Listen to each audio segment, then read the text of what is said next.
baby octopus. Ayan. Mga katribo.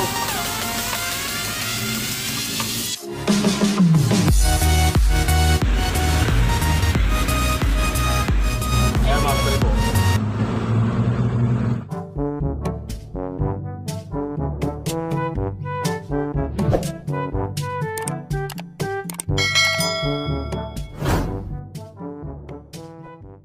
Isang mapagpalang araw na naman sa inyo mga katribo. Gusto kayong lahat, ako nga pala si Ado at welcome sa Kabasan Tribe. Sa episode na to, magluluto tayo ng baby octopus o butter baby octopus. Ayan, malinis na ito mga katribo. Kung tawagin sa amin sa Bicol ay tabugok. Ang mga sangkap natin, meron tayo ditong luya, bawang, sibuyas, butter, tanglad, siling green, pamintang pino, bawang na powder at saka oyster sauce. Yan lang ang gagamitin natin mga katribo. Tara mga katribo, samahan nyo akong lutuin ito. Ayan mga katribo, umpisa na nga nating lutuin ang ating baby octopus. Pagpenit muna natin yung tubig at saka yan ang panghalbos natin sa kanya. Maglagay na tayo ng tanglad. At paano muna natin, hintayin natin mainit para saka natin halbusan ng ating tabugok. Ayan mga katribo, kumukulo ang ating tubig. Kailangan madalian lang ito mga katribo, pahalbos natin ito. Lalagyan na natin ang ating tabugok o baby octopus. Dali lang ito mga katribo.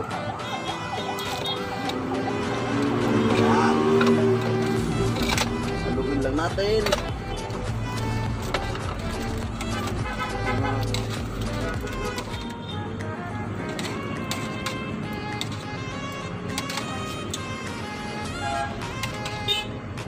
Yan. Okay na yan mga katribo. Patayin na natin. Tapos tatanggalin na natin siya.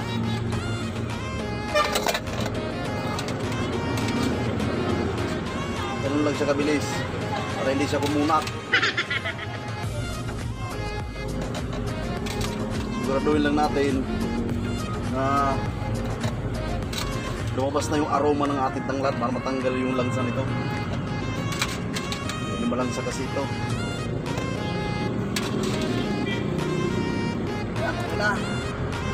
Ito na siya mga katribo. Tara, doon muna tayo susunod na step naman natin. Yan mga katribo, mainit na nga ang ating luluto na ating octopus. Maglagay na tayo ng butter. Diba? Mainit talaga. Habang hindi pa nagpunaw,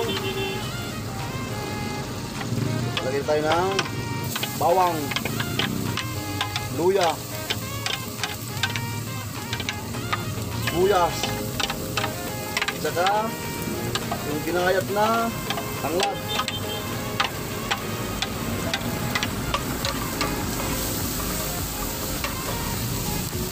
Sabay na lang natin sili baka magtampok.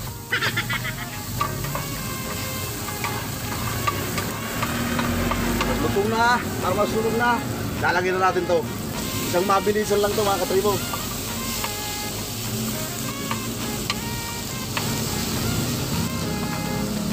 Lagyan tayo ng oyster. Oh, tama na yan.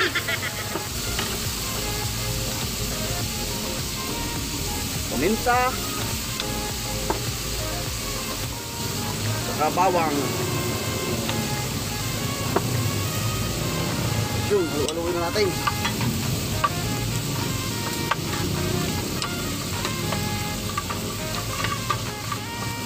Diba? Sandali lang siya mga katribo.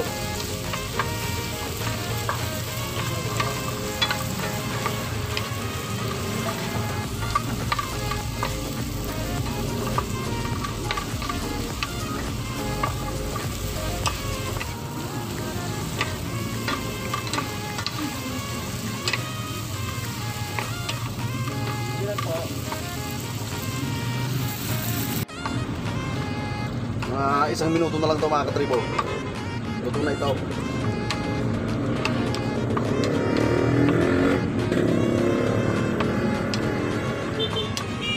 Ganun lang siya kabilis lutuin mga tribo para hindi siya kumunat.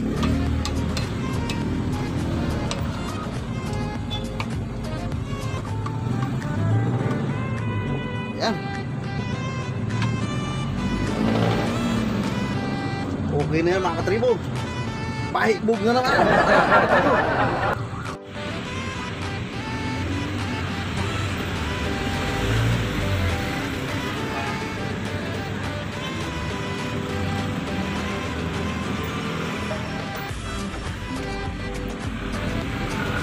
Kaya na tayo mga katribo. At sa episode na to, kasama natin ang ating bahay. Pero bago tayo kumain, pasalamat muna tayo.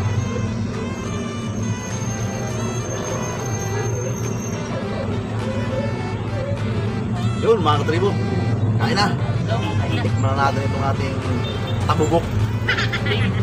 Ayan mga katribo.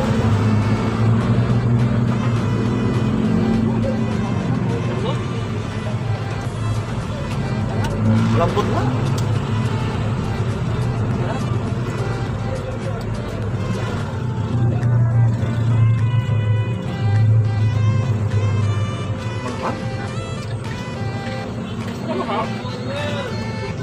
Lambot niya.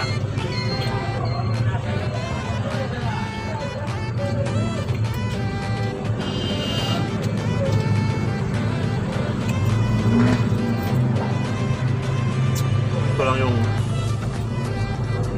nalbusan natin siya mga katribo.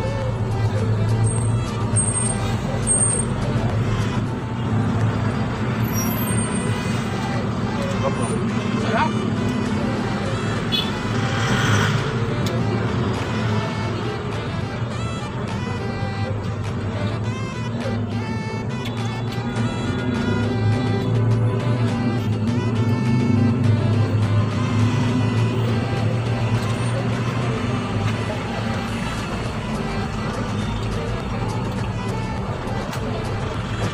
Kahit din siya manghang.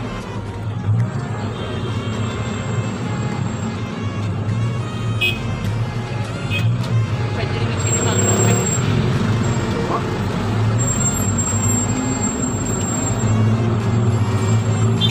Pero masarap siya, wala kang maramdaman sa kanyang dyan sana.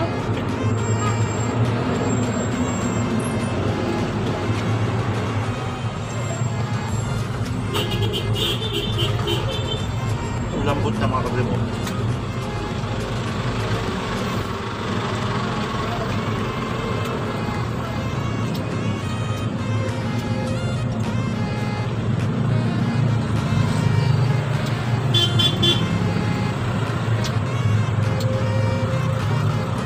Grabe ng kalamaris mo.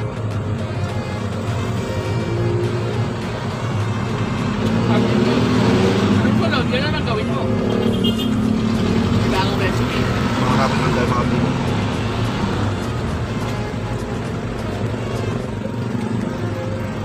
Kakalamaris tayo ng tabugok. Sarap siya.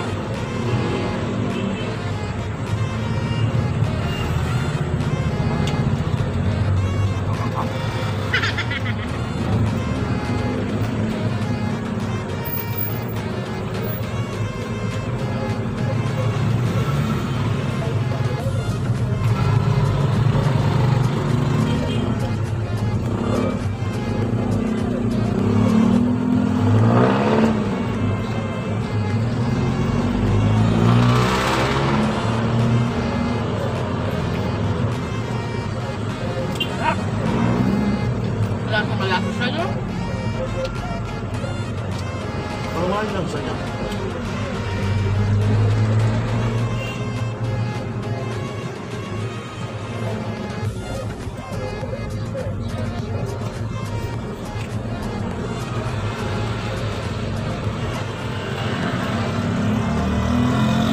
Sarap ng ulo. Kahit maliit.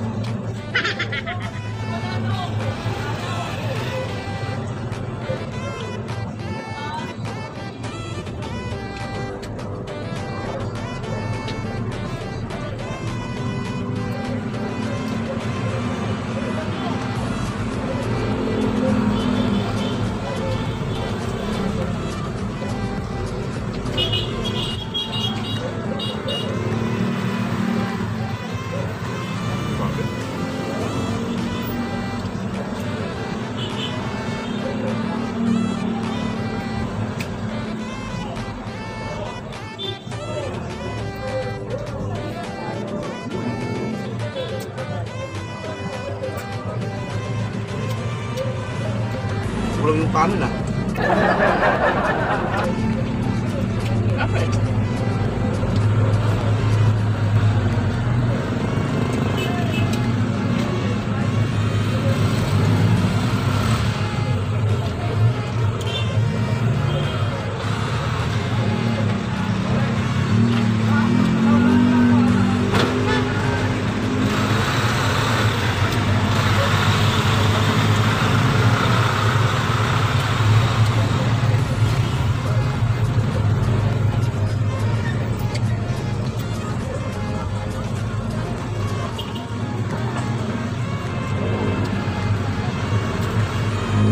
Tol, mga katribo.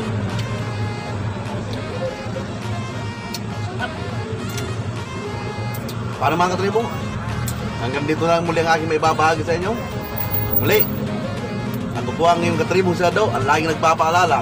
Sa larangan ng pagluluto ay hindi natin kailangan ng maraming sakap. Samahan mo lang ng pagmamahal. Siguradong sasarap yan. Peace out.